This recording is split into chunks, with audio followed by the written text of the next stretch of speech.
Hi guys, good morning. आता सकाळचे वाजले 7:30 आणि मी आता रेडी होऊनशी समई घासायला घेतले, कारण का आज आहे मार्गशीर्ष महिन्याचा पहिला गुरुवार.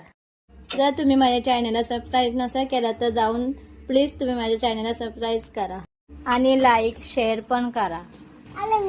आणि मी इथं आता गुरुवार मांडायला घेतलाय. मी आता इथे अशी देवीचा फोटो घेतलाय पुसायला, आणि आता मी देवीचा फोटो पुसून झाल्यावर कलशला हळदी कुंकू लावला आणि स्वस्तिक काढते आणि धागा गुंडलते. त्याच्यानंतर मी त्यात पाणी टाकते, हळद कुंकू आणि सुपारी टाकूनशे दुर्वा टाकूनशे देवी माझी आता फायनली बसून झाली. आणि आता मी वरती गेले, थोडा टाइमपास केला नाणी आणि वियासोबत नाणीने पण देवी मांडली.